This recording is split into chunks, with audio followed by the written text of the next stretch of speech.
Nagsagawa ng isang tree planting activity at pagbabago bugs distribution ang 4th Civil Military Operations Kasaligan Battalion sa pamamagitan ng 41st CMO Magkahiusa Company, katuwang ang 401st Infantry Unite and Fight Brigade sa iba't ibang pampublikong paaralan ng elementarya sa munisipalidad ng San Francisco, Agusan del Sur noong Nobyembre 16.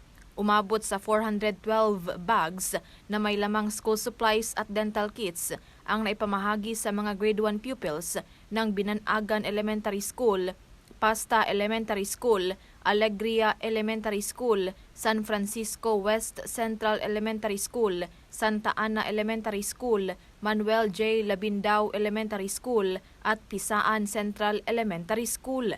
Ang naturang aktibidad ay bahagi ng kampanya ni Department of Education Secretary at Vice President Sara Duterte na may temang A Million Learners and Trees Campaign na isinagawa ng Office of the Vice President upang tulungan at magbigay ng mga kagamitan pang-eskwela sa mga mag-aaral na nasa malalayong lugar nang sa gayoy mas lalo pa silang mahikayat sa kanilang pag-aaral. Samantala, ang layunin naman ng nasabing tree planting activity ay magbigay kahalagahan sa pagtatanim upang protektahan at mapanatili ang kaayusan ng kalikasan at kapaligiran tungo sa pagpapaunlad ng probinsya ng Agusan del Sur.